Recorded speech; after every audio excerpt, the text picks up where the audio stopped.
Good evening, everybody. Welcome. I was just writing Megan McCain a congratulatory note on her first episode.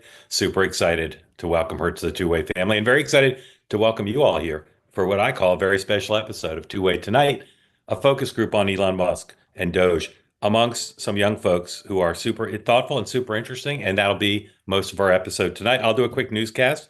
We'll talk a little bit about how this project got set up and then we'll bring in our folks. And then at the end, we'd love for you to participate. Watch the focus group with us live. And then if you want to be in on the conversation, if you're here on the Two-Way platform, raise your hand. We'd love to make you part of it.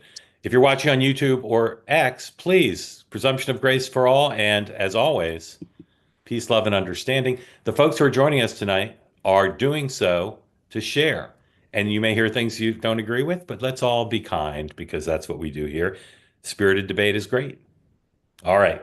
Um, Not as big a news day as we've had on some days. President Trump went a little bit Trumpy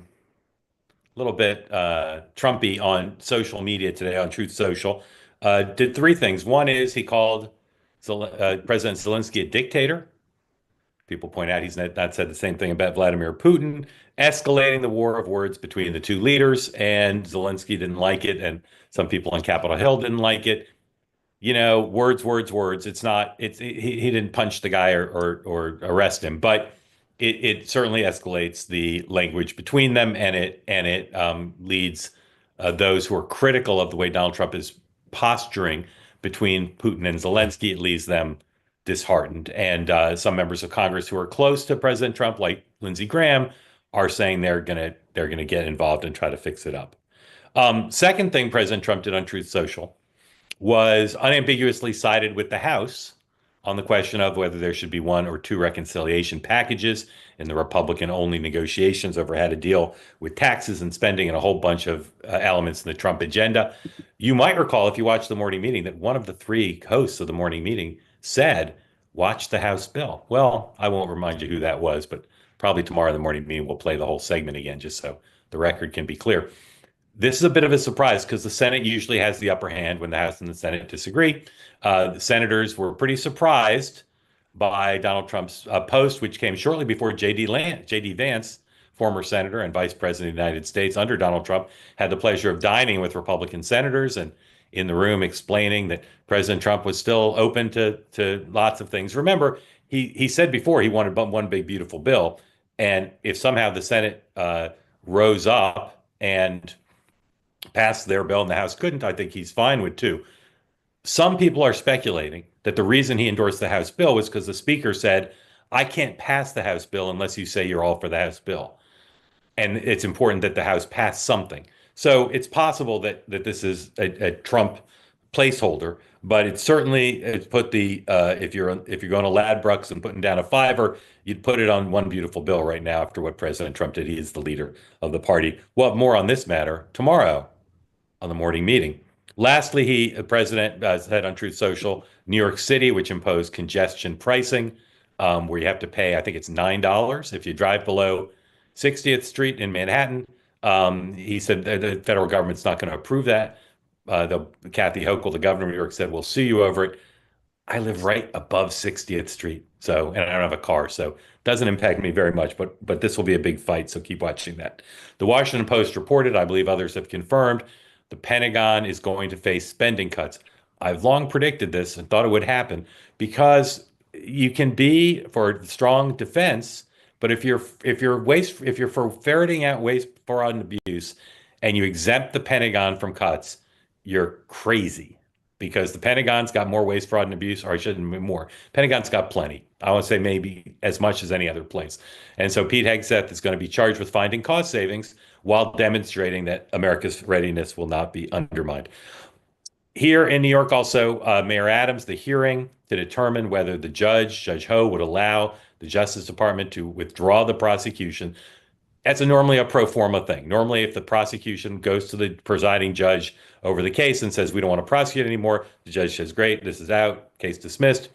The judge did not say that. Now, as we talked about here, not really clear what the judge could do. You can't force the prosecutors to do a prosecution in the real world, but he didn't say case dismissed. So we'll see what happens when the judge comes back.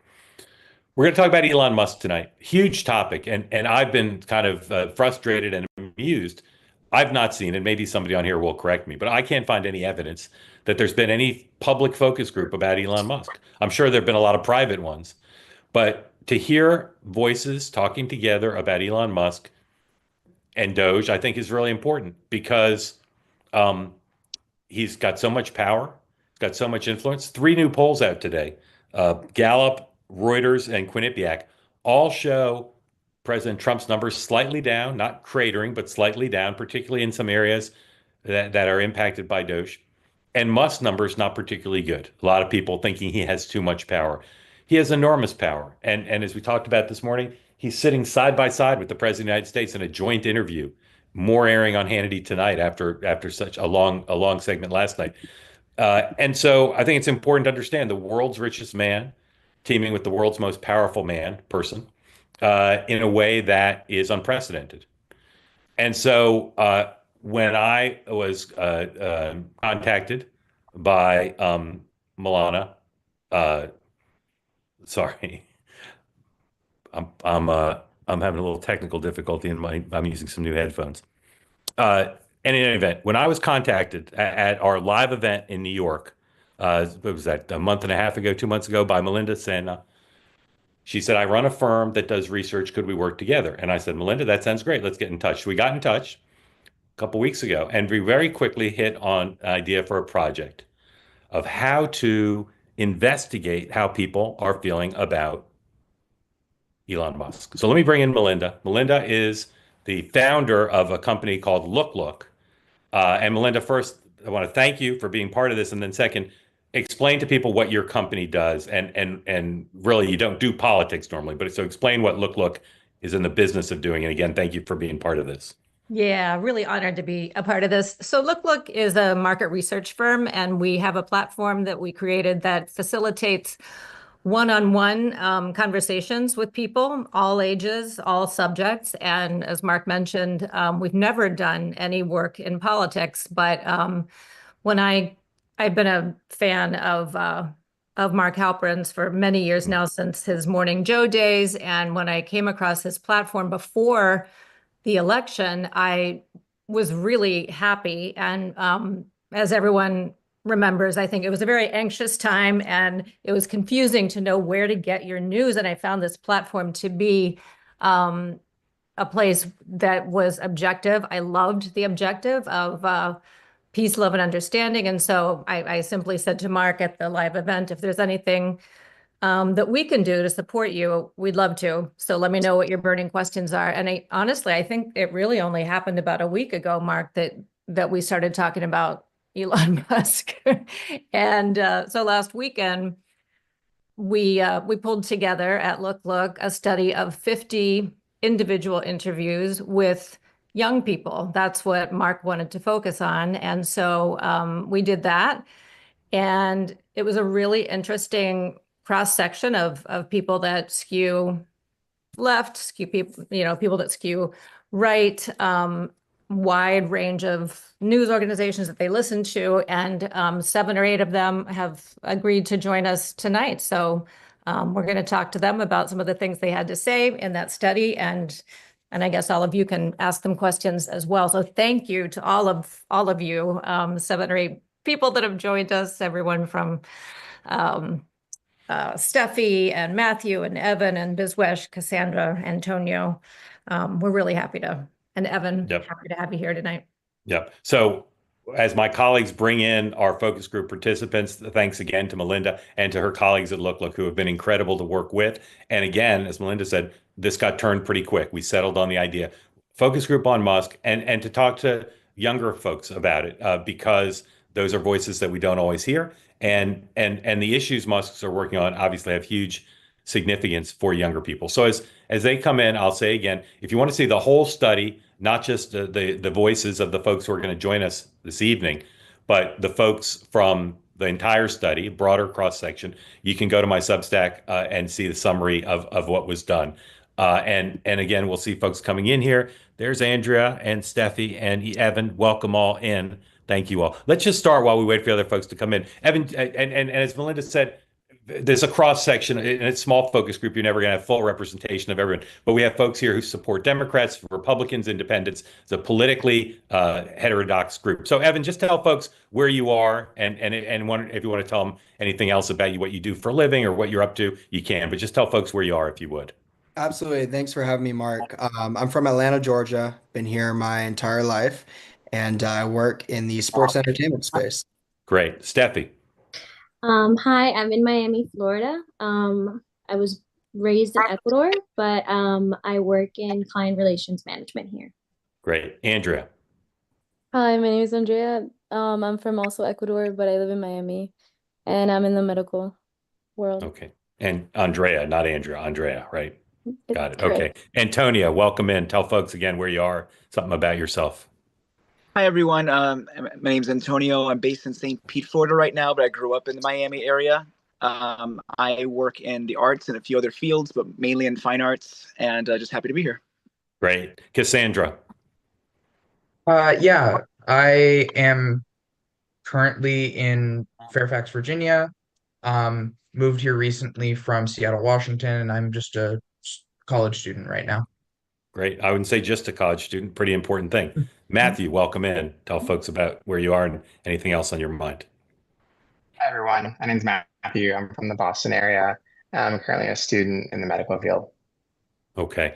Really grateful to all of you for making time. You all talked to Melinda's colleagues earlier and shared some of your thoughts, and really grateful for you to be part of it. And as you know, freewheeling conversation.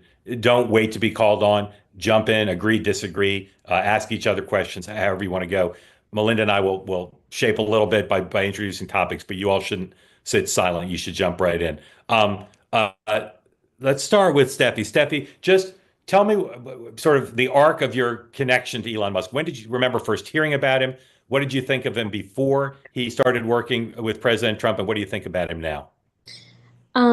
So I remember my first introduction to him was because I got in a Tesla car and I was like, I don't know who Elon Musk is. And quickly it started becoming a big name as he kind of created the space for electrical cars. And I also ended up getting to know him a little better because my friend worked at Tesla for some time. So I heard some things through the grapevine about him. I never really had a perspective that was like, okay, I could see him becoming so big as he was. He's clearly brilliant. I will say that my opinion of him hasn't really changed since he got involved with Trump. I feel like he kind of really stepped forward and got out of the box by teaming up with Trump because he already had so much power before. So now he has even more power. And if anything, I think he just has gotten so much backlash and criticism since doing that, which I guess hurts him, but he believes in the cause. Okay. Evan, do you think Elon Musk is brilliant, as Steffi said he is? I definitely think he's brilliant, and I have to say, coincidentally, I have a Tesla as well. That's how I first got introduced, to Elon and to his, entrepreneurship. I'm an entrepreneur myself. My dad was. It definitely runs in my family, and I definitely, I've always respected people who are entrepreneurs. I think what he's created, over time, even outside of Tesla, is pretty brilliant. At the same time, I can understand how some of what he does or might say, can be controversial, and that's okay. But yeah, I do think he's brilliant. Yeah. Cassandra, what are some of your current impressions of Musk and the job he's doing? Do you like his role in working with Donald Trump, or does it trouble you, or how would you feel? It How would you say you feel about it? it troubles me quite a bit. I have no problem with people, working on government efficiency. I think that's fine. And I have issues with his individual politics and the way that he does things here and there, but that's a little bit more immaterial to me. The big thing that I have issue with is that he's not an actual like secretary of any kind. He hasn't been confirmed by Congress. His place in the government right now is relatively undemocratic, and that matters a lot to me. And so like I mean, significant amounts of money have been involved in our political system forever, right? So that doesn't bother me a whole lot comparative to like everything. And with some of the politicians I support, it would be kind of hypocritical of me if I said no money in politics ever. But I do think that the way that he is currently involved concerns me. I think that there should be some level of oversight when he has that much control and that much like insight into our economic state of Yeah. the government. All right. Let's just show of hands. Just hold your hand up like this in front of you and vote. Do you think Elon Musk has too much power, not enough power in the government? Too much power, not power, or just right? Okay. Too much, not enough, or just right. Raise your hand if you think he has too much power in this government now. All right. And raise your hand if you think he has just the right amount of power. All right. And not enough? Anybody think not enough? No. All right. Let's go around again. I'll just ask you for one or two words. Ask you to hold one or two words. What's your current view of Elon Musk? How would you describe him in one or two words? Just a noun, one or two words. Okay. Let's start with you, Matthew. One or two words. How would you describe Elon Musk? Well, I think I'd say my opinion of him is I would say the word like evolving. Okay. I feel like just hearing everyone talk, I feel like I don't know much of what he does or his role in government is. I kind of look at it from like his influence. I'm someone like who knew him from like Tesla and like like I'm big on social media, or not big, but follow a lot of things like especially Twitter or X now. So having like a big influence to share information or give his insight on things is important.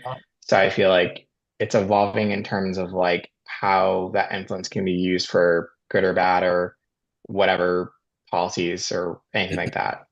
Okay. Super interesting. I'll say one or two words. Tell me, and noun, adjective, whatever you want. One or two words. When you think Elon Musk, what do you think? Antonio.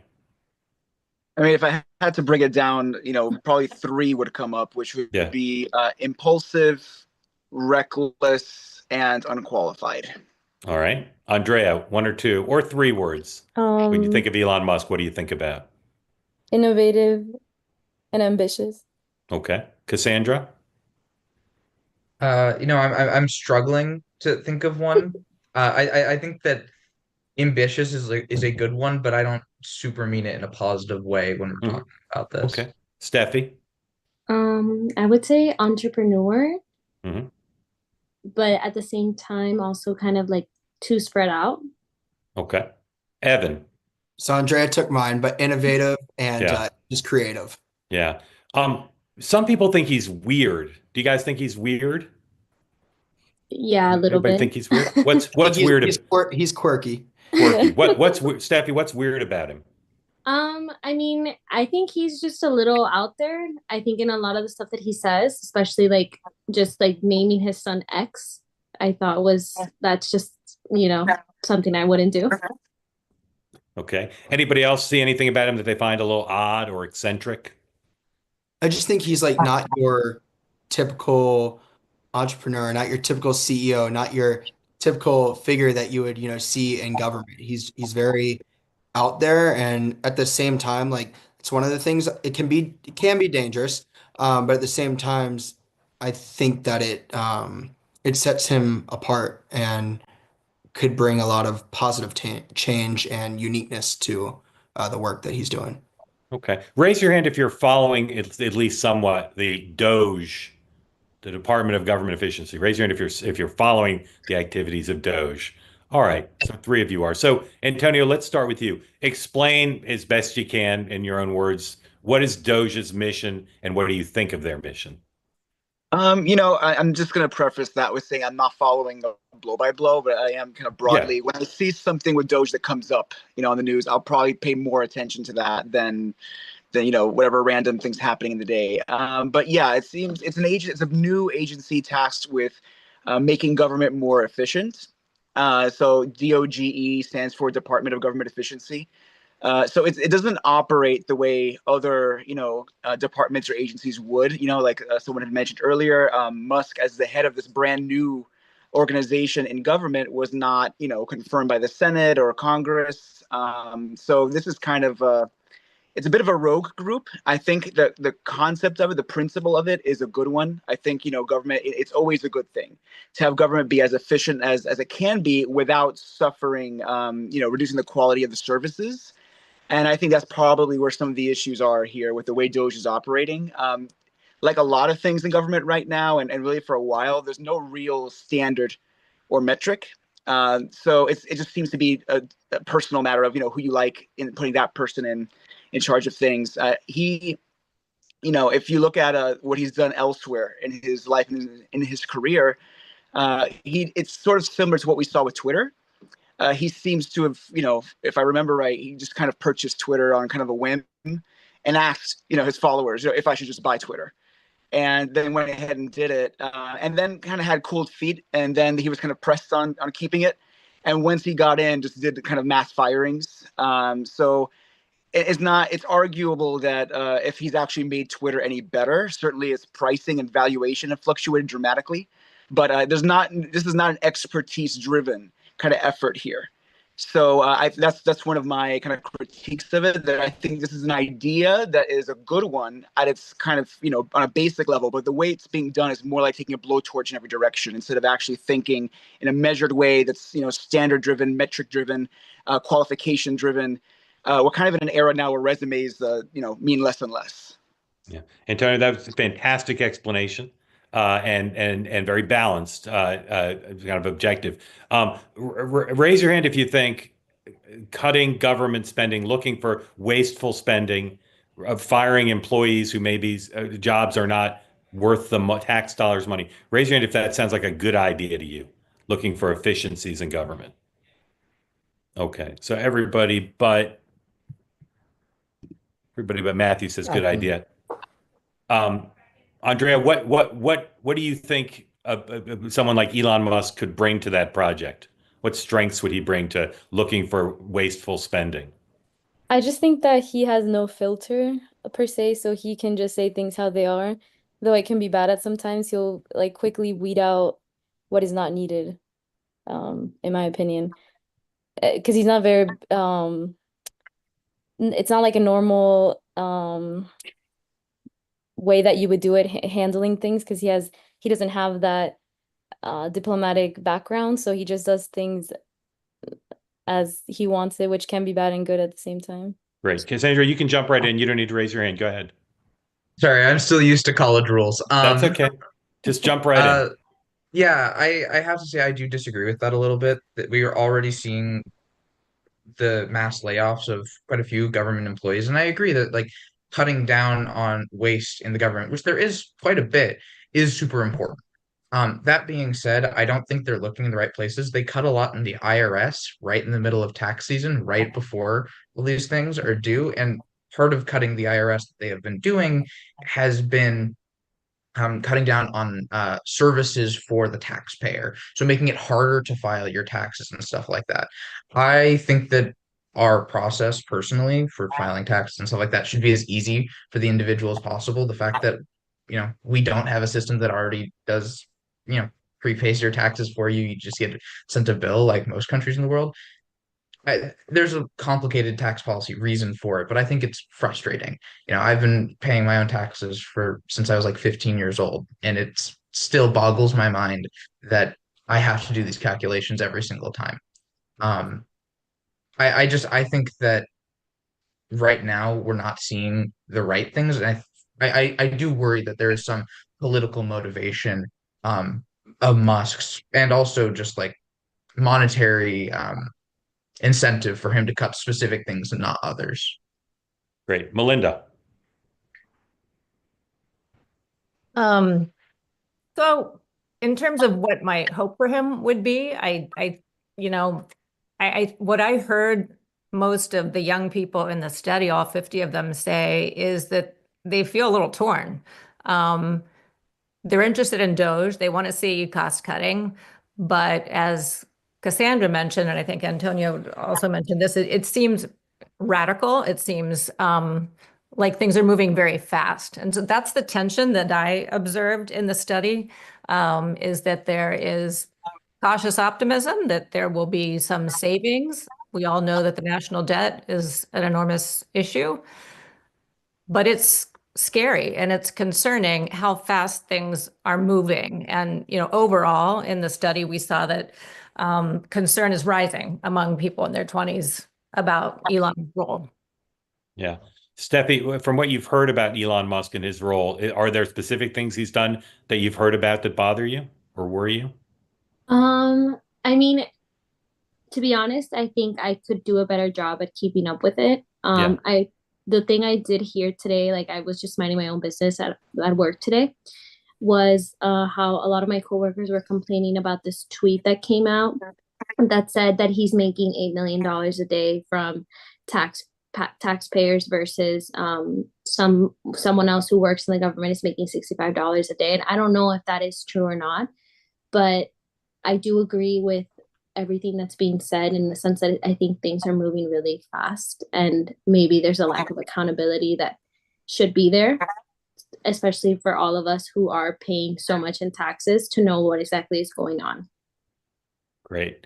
Evan, do you think it's possible that Elon Musk is not the right person for this job, or do you think he is the right person to help look for waste, fraud, and abuse in the government, inefficiencies? I mean, I think he definitely has the qualifications and the he's gone through it before with when he took over Twitter, now X. But I just wonder, like me personally, like I love Elon. I just wonder, like, does it make sense to slow down a little bit? And also, like, what kind of transparency is there going to be? Is he going to be transparent? Who else is involved in this? Is it him? Is it him and Trump? I mean, who else that has, who else is involved, period. And I think just only time will tell. It's also interesting, like I wonder how much preparation he had, from like before when Trump took office to now, like, what were the conversations like before Trump became president again? And where it'd be good to know where they're fully going with this. Yeah. Some of you may have heard that a lot of the people Musk has brought with him into the government, also not as regular employees, but what are called special government employees, are young people, approximately your age, under 30, who have a lot of technical expertise. Um, some of you probably have some tech expertise, maybe not. Matthew, do you think sensible to have people in their 20s being in charge of looking at the IRS or the Social Security Administration or the Pentagon to look into their records, into their systems? Should the country trust someone in their 20s with that responsibility? I mean, I'd say, well, I think the response to that I'd say is like trust is usually earned. And like, if you're someone in your 20s, like, and you're qualified, like, what are the qualifications for that role and job? And do you have an understanding of it? I think that's an important factor. And I think obviously, like, experience is another thing. So I think on one hand, you might look at it and say, well, someone in their 20s is not qualified to do that. But depending on who that person is or what qualifications they have, then maybe. I think a big thing like I also want to mention too is like in terms of like things moving too fast, is that any change that happens, change is always scary, and no matter how big or how small. But so at the same time, I feel like it depends on like where it goes, and in terms of like, is there going to be regulation and what is it going towards? So I guess with like, Elon Musk, it's important to like, I feel like I'm someone who like is very in the middle with him and not kind of sure where I stand. So I feel like I'm open to hearing everyone's opinions, but at the same time, just changes can be like, I guess, a difficult thing. So Okay. Andrea, let me ask you the same question. And I think it's a definitely good point to make that Matthew made, that it depends on who it is. If it's a 20-year-old who's qualified, that's different than not. But do you imagine that someone in their 20s would be qualified to do something like look at the entire IRS or the entire Pentagon and be part of a team doing that analysis? Are people in their 20s up to that if they're super qualified, super smart? I mean, how much training are they getting? It's like if you do the comparison of like, would you be comfortable with your doctor being 15 years old if he was qualified? It's like, so it depends. Like, um, I would say that, as you said, trust is earned and you need experience for that. So, and in order to get experience, you need the years of schooling and different jobs or whatever qualifications you need to get that. I don't know if you can get that all in your 20s unless you're born super intelligent and skip a bunch of grades. And I don't know. I don't think so. Okay. Let me ask you show of hands. I'm going to give you some adjectives. You tell me raise your hand if you say, yes, it applies to Elon Musk. Okay.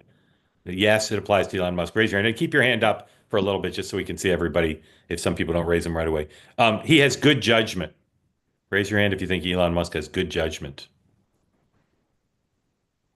All right. Nobody thinks he has good judgment, right? Okay. Raise your hand if you think his judgment or his enthusiasm is for being in the government is because he thinks it'll allow him to make more money. Raise your hand if you think part of his motivation is he can make more money. Okay. Two of you think that. Raise your hand if you think if he's doing it because he's in love with Donald Trump. Raise your hand if you think he's because he's in love with Donald Trump. All right, Antonio, talk about that. What do you see that makes you think he's in love with Donald Trump? Let me just take a step back before getting into that. He's somebody who, in a lot of areas of his life, if you just kind of watch for patterns in the way that he conducts himself, he's very changeable, which is also something Donald Trump has in common. They both kind of not necessarily go with the wind, but there's a lot of changeability in both of them. I think Elon Musk previously supported Obama and Biden, for example. But Obama and Biden didn't give him his entire department of his own in government and just give him free reign with whatever he wanted to do. So this is something where I think on some level, I don't know how much of it is personal. He's kind of said mixed things about Donald Trump in the past.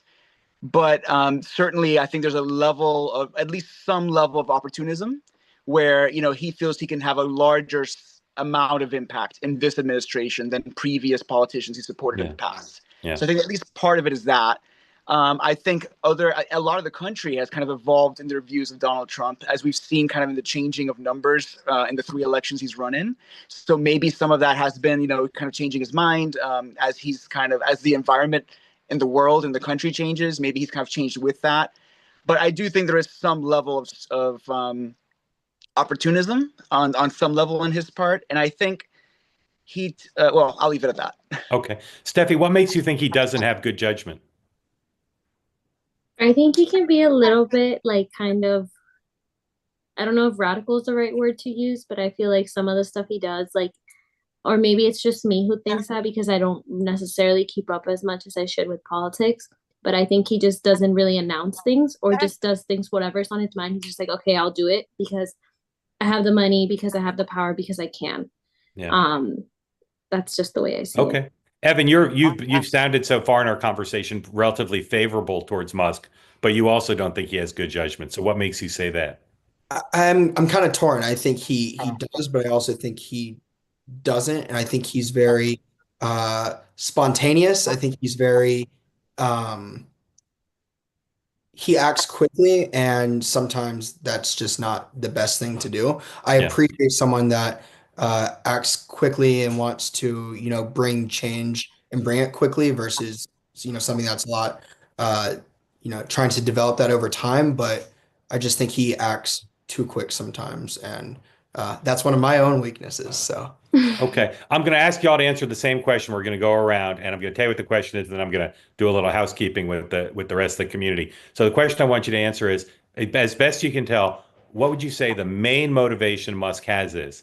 He's the richest man in the world. He's got all these businesses to run, and yet he's devoted a lot of time since the election, first down during the transition in Mar-a-Lago, now in Washington. It's unprecedented for the richest person in the world with all these businesses to spend so much time in the White House trying to cut government and make it more efficient. So I'm going to ask you all to answer just briefly, 1 or 2 sentences. What do you think his main motivation is? As I do that, I'll remind everybody, tonight we're talking about Musk and Doge. So if you've got your hand up, please come into the conversation. You can ask the folks who we've convened here a question. You can tell us your own point of view. They can comment on it. If you want to get in the conversation about Musk and Doge, please raise your hand. So here we go. Cassandra, start with you. What would you say Elon Musk's main motivation as the richest person in the world is to come try to cut government in Washington? I think that he wants to be beloved. I Wants to think be. that you can buy a lot of things in life. You can buy all the nicest cars, you can buy the biggest houses, you can accrue so much wealth. Especially when you're at his level, he can't spend all his money really unless he makes huge purchases. And even then, he's playing the game of how much money can he make. But at the end of the day, that doesn't make you loved. And I think that over time, due to some of his controversial political beliefs, he has become more and more less loved by his original base, Yeah. which he used to kind of pander a bit more towards liberals with his electric cars. So he's now trying to find a new base of people to love him, I think. Great. And I think that he's Okay. going for more of a conservative crowd for that. Great. Matthew, what's your best sense of why Musk is doing this? I think that sense of it is just like he's doing it for influence. And I think we can understand, I think influence is power. And so um, I kind of look at like our generation, like we grew up with like social media, and I feel like if you have more of an influence on there, I think you can definitely sway people's opinions on things, and especially people who are like in the middle or on one side or the other. So I think influence is the biggest thing. Great. Andrea. I do generally believe, I think he wants to, as Matthew said, get power, but also help the United States become more efficient in their spending. Okay. Antonia. Yeah, I think I kind of broadly agree with a lot of what's been said already. I think very, very broadly, influence is probably the primary motivator, but he's a mixed bag as a person. So I think there is a genuine desire in there to increase efficiency and do those things. But I think those are all kind of secondary to influence in a way. I think in his mind, well, I'm here anyway. I got this. So might as well make things more efficient, might as well do these things. Or maybe he does justify it to himself that, efficiency is the main motivator. I don't know how conscious he is of the things that drive him. But it seems if you look at everything else he's done, he is somebody who from a lot of his life now, it's been a while since he's been told no by somebody. So this is a pretty big opportunity with a unique kind of landscape that government is right now to do as much as what he wants without being told no. Okay. Steffi. I agree with what Andrea and Matthew have been saying. I think that if he genuinely just wanted to still be liked and be admired for his brilliantness and his innovation of SpaceX and Twitter X or and Tesla, he would have just stayed doing that. He wouldn't have genuinely gone against everything and faced all this criticism and everyone hating on him. If he didn't genuinely want to make a change in the United States, in what ways he can. And maybe they do benefit him in some way, but I do think that he's definitely in an uncomfortable position. But he thought that this was the best move, I guess, for him and for the United States. So I think, if anything, he was just trying to create like a better future for his kids and the younger generation. Okay. And Evan, what do you think his motivation is? Yeah, I mean, I think this is just another example of him being innovative. I think he's shown that his entire career so far, and even the richest people in the world don't necessarily get into politics, and for him to be able to get into that and make an impact on a greater scale than he possibly will ever be able to do with any of his businesses. I think this is just a very big opportunity for him, and just a unique opportunity that most people would never ever get. Okay. I'm going to ask you all one more question. Then if Melinda has any questions, she'll go, and then we'll bring in the members of the community. Here's my question. You all are touched by the federal government in one way or another every day. The Pentagon, the military protects us. There are federal roads you probably drive on. If President Trump asked you this question, how would you answer it? Is there any part of the federal government that you don't want to see cut, that you think shouldn't be cut? It's too sensitive or too many people depend on it, that you wouldn't like to see a single penny cut from it because you think it's too important, whether it affects you or your family. Evan, you first. Is there any part of the government you tell President Trump, don't look for savings there? I mean, honestly, I would say add to it the post office, quite frankly. At least I don't know if it's like this around the country, but where I live in Georgia, and I use the post office a lot for work as well, but in Georgia, it has been disastrous and has been disastrous for years now. I think they're very understaffed. It seems like they want to close whenever they want to and open whenever they want to, and I definitely think that there needs to be some restructuring and additions to the post office. Okay. Antonio, what would you tell President Trump not to cut? Yeah, that's a really complicated question. There's so much in government that even people like Donald Trump and like Elon Musk don't realize it until they get in, right? And then you see just how vast this is. So I would say, actually, instead of any one area, I would say that this is something that has so many ramifications that you need to be very deliberative in the way that you go about cuts in general, because government is not a business. And I think people confuse that a lot. They have different roles. A business is incapable of protecting a country from foreign invasion, right? So it takes a completely different attitude. So if you approach government that way, you're inevitably going to be cutting things that should not be cut, and that's going to have negative consequences. So I would say, don't look at government like a business. You could still make cuts, and that would be, good if it's deliberative. You could still, make things more efficient and have a positive impact, but to just keep the same framework in your head as if it was a company. These things are very different. So I would just say, not to approach things the same way, because you're going to trip yourself up and create negative consequences if you're not being deliberative about it. All right, Andrea, anything you would tell the president? Don't cut that. Medicare and Medicaid. Okay. Steffi. For me, I will like, instead of saying cut, I kind of want to answer the question by something that I think he needs to change. Uh-huh. I think he needs to work on insurance. Right now, my job doesn't provide me any benefits, and I can't afford any health insurance, and I find it very difficult to have any type of good health insurance. So all around, I would say that needs to be restructured or something. Have you tried to get insurance through the Affordable Care Act? I tried, and I had some difficulties. I don't think there's a very clear path, at least from what I've experienced. Understood. Cassandra, what would you tell President Trump not to touch in terms of cuts?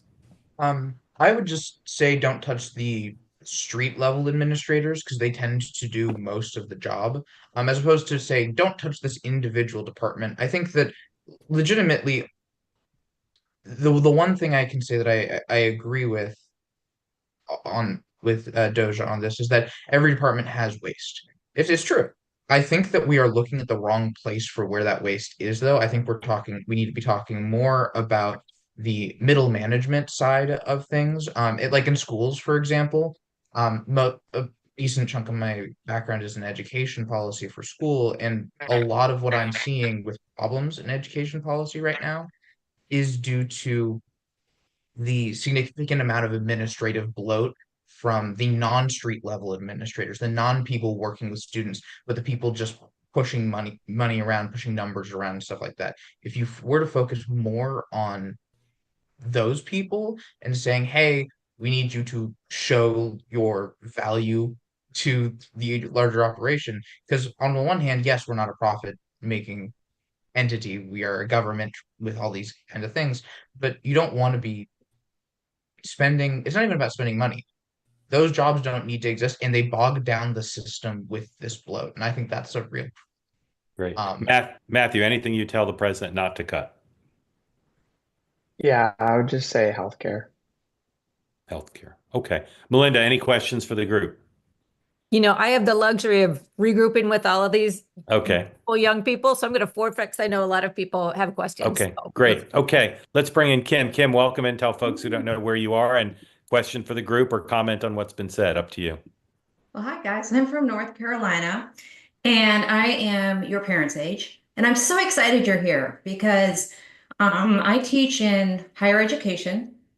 So, I love it when young people get involved. I'd love to hear your perspective on things. So my question for you is this. It was, I think, last week, last week, Elon Musk posted a picture in the White House, and he's with his 3-year-old. And the picture was all over the place. And I didn't know much about him. So I Googled, I didn't know anything but least about his family life. And I come to find out that he's got 13 kids, or maybe 14 now. It's a little unclear. He's got 3 different people he's had these kids with, and there's some surrogates, some IVF, and then some are natural. So, and it just kind of rubbed me the wrong way. I'm from a nuclear family. Do you know what that means? Are you? So that means typically a mom, dad, sister in one household. So I understand I could be a little bit biased. I'm curious to know, do you see his family life as strange, different, or to you it's just hey, it's no big deal. It doesn't impact him and how he would do his job? Yeah, great question. So again, Kim accurately described it. He's got lots of kids with different women, who he's got different types of current relationships with. Anybody troubled by that? Anybody think that's bad, good? Thoughts? Yeah, I I don't care that he has a lot of kids. I don't think, and I don't care that he has an age typical family structure. The thing that more concerns me is some of the things that are coming out about the relations he has with the mothers of his children. That concerns me. I think that, if you are making it intentionally difficult for your legal services to keep your kids away from their mother, that seems like a bad thing to me. I do believe that, having access to both parents is generally speaking the best move unless one is objectively abusive. And that doesn't seem to be the case in these circumstances. So it concerns me in that regard. But having multiple kids doesn't bother me all that much. Anybody else have a point of view about the issue Kim raised? No. No. All right. All right, Kim, thanks, Mark. thank you, Kim. Thanks for coming. Appreciate it. All right. Josh, come on in. Tell folks where you are. Oops, sorry. Gotta take Kim out. And Josh, come on in. Tell folks where you are and what's on your mind, please. Yeah, sure.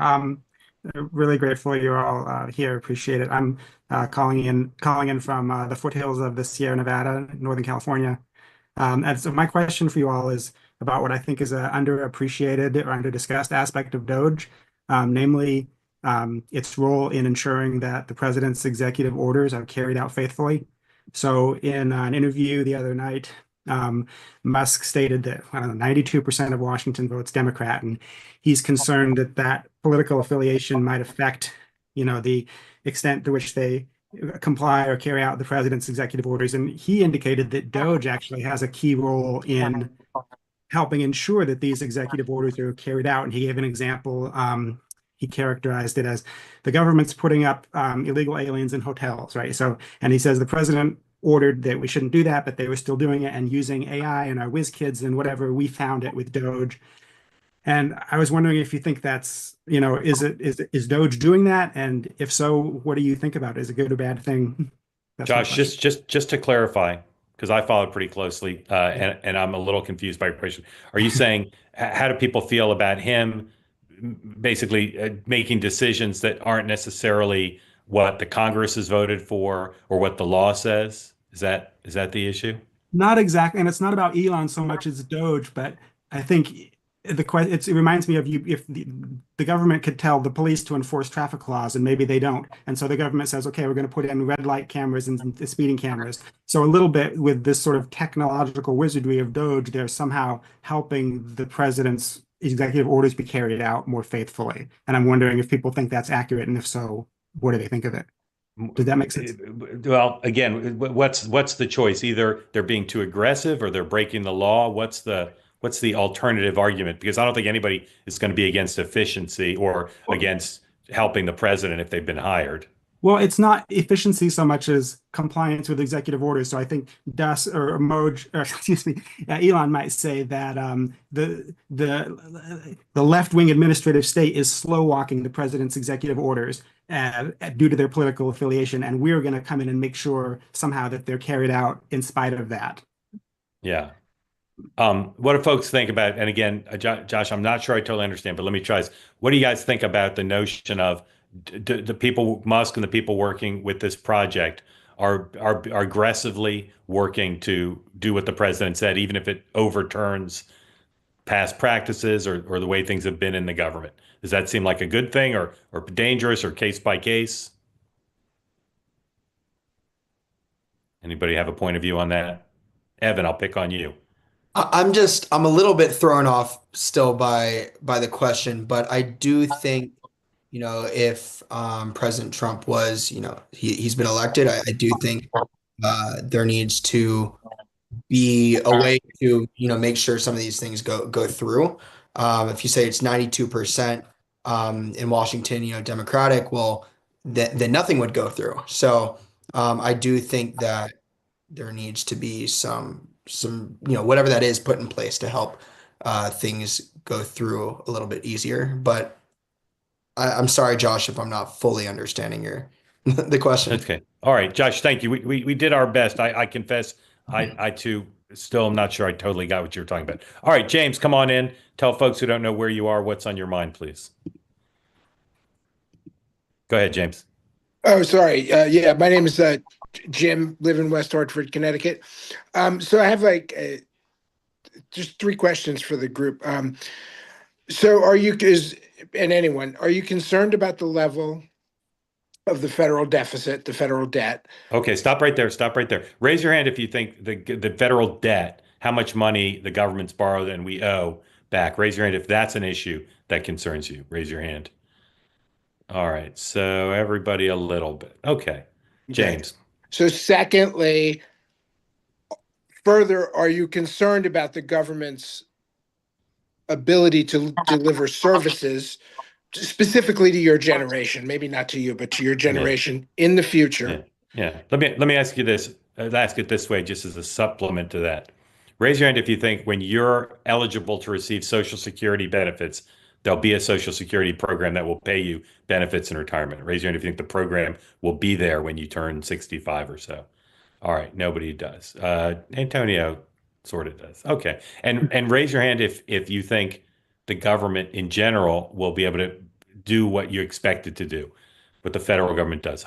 Federal highways, the military, post office, other things the federal government does, protect our food and water, safety, health.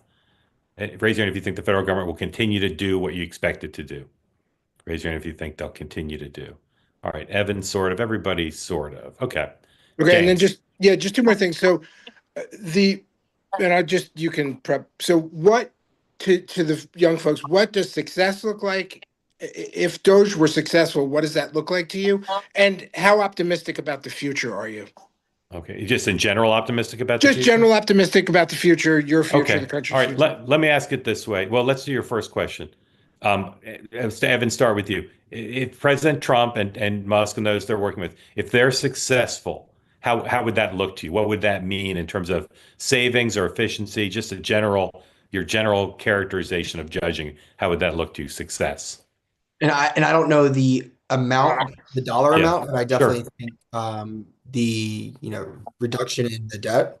I think, look, you're not going to accomplish everything. No president's ever going to accomplish every single thing that he wants to, accomplish while in office. But I think I just used the post office earlier as an example. But I think from the post office to other entities in the government, being able to effectively, efficiently reduce waste, save money, and also, the inflation, everything is still very high right now, and I'm hopeful that that will change in the near future. I didn't expect that to change right away, but I think there's so many things you can look at that could enforce, positive change, which collectively, whether you're a Republican or a Democrat, could agree, like, yes, we're finally at that point where things are a lot better. Okay. Steffi, how would you define success for this Doge mission to cut waste, fraud, and abuse and bring more efficiency to government, reduce spending? How would you define success? I would agree with Evan in that the national debt would go down, and that I think whatever amount of money the government is spending, they would be more efficiently used into things that we can see. And most Americans can agree that that's where and should the money should go to. And it's not just one-sided based on what political party the president or the House or the Senate is winning or leaning towards. Great. Cassandra. Um, I th I do think that it would look less so to like going down in the debt, because that would mean we'd have to be running not only at like a neutral for like spending as much money as we bring in revenue, but also, you know, bringing in more.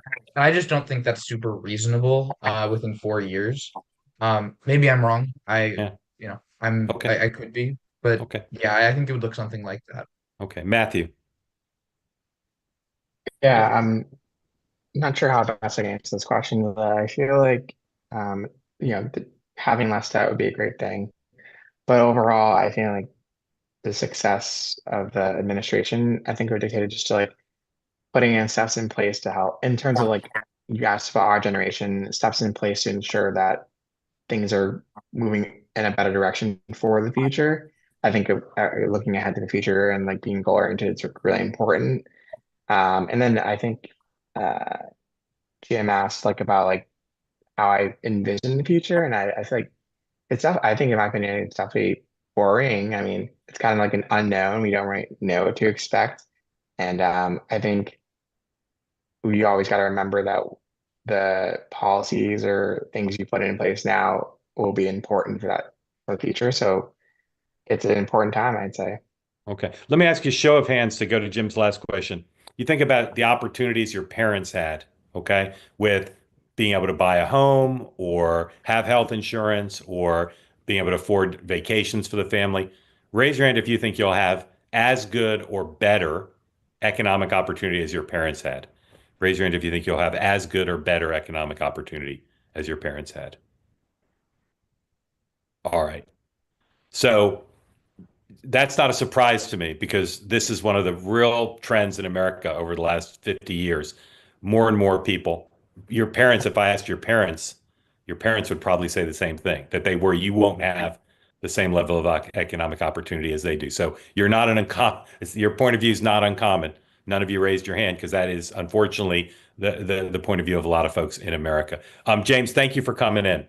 Appreciate it. All right, let me go around and ask y'all one last question, I think, which is go ahead, Antonio. Sorry, I just wanted to take a stab at that last question about Sure. Doge and Yeah. its, Yes, what's sir. considered success. I think currently the way it's structured doesn't lend itself to success in a way because for one thing, there's no metric being used. If we've reduced waste by 10%, for example, that's success. There's no really indication anywhere for that. And also, I think success is not as straightforward as, oh, you've cut this much. For example, if you've reduced waste by 50%, but you've created global chaos with, wars and all kinds of destabilization everywhere, I don't think that's a success. So I think, again, this lack of a deliberative process is kind of reflective everywhere is part of the issue. If you had clear-cut guidelines, that could help a lot. But for example, another kind of contradiction here is often in government, creating new agencies actually creates more, bureaucracy. So I think a better approach might have been if you want to cut waste with less drama, have each department come up with their own waste cutting measures because they know themselves better than outsiders do. And then you would, maybe you could bring in consultants who actually have a background in efficiency to help with that process. Yeah, I think that might have been a better way to get to that than creating a new agency with no metrics. Yeah, very, very thoughtful. I want to go around and ask you one more question. If you were having dinner with Elon Musk and he said to you, give me one piece of advice about how I should conduct myself going forward. One piece of advice, what advice would you give him? Okay, one piece of advice. Cassandra, you're speaking directly to Elon Musk. What would you say? Look at not just individual departments, but where in the departments you are looking to cut down on. Great. Steffi, one piece of advice for Elon Musk. Be a little bit more transparent and a little less impulsive. Great. Andrea. I was gonna say, think a little bit more, don't be so impulsive. Okay, good. Matthew. I think I'd say like responsibility, like your responsibility is key and you have a lot of power. So you got to use it in the right way or the best way you can. That helps everyone. Great. Antonio. Yeah, I think I'm agreeing with a lot of people here. I think instead of being impulsive and frankly detached, like having people defend their jobs in 15 minutes and just deleting entire agencies, I would say have a concrete laid out process that you follow that forces you to be deliberative with every cut. Okay. Evan. I would just say not every department is the same, so it's not going to be copy and paste for every single department. Go into each one strategically. Silicon Valley invented copy and paste, so they're pretty wedded to it. Very grateful to all of you for making time and being part of the conversation and participating with Look in the initial survey. And we hope you'll all come back and be part of two-way anytime you want. So thank you very much for spending the hour with us. Very grateful to you. Thank you, Mark. Thank you. Mark. And Melinda, thank you for putting this together and bringing these folks to us. Again, go to my Substack if you want to see the full survey of the comments before tonight made by this great group, but also their colleagues who didn't join us this evening, and you can get a lot more texture from that about how people of this generation feel about Elon Musk.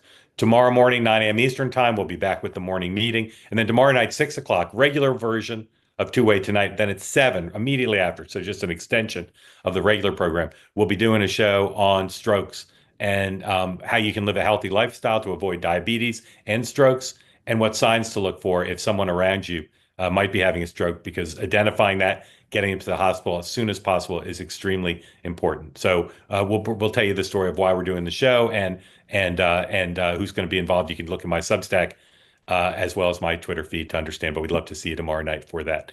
Very grateful again to Melinda and the folks at Look, incredible organization who helped put this together, and grateful to all you people for being part of it and folks who asked questions. And for those of you who are here, thank you all. Have a great night. See you at 9 a.m. tomorrow.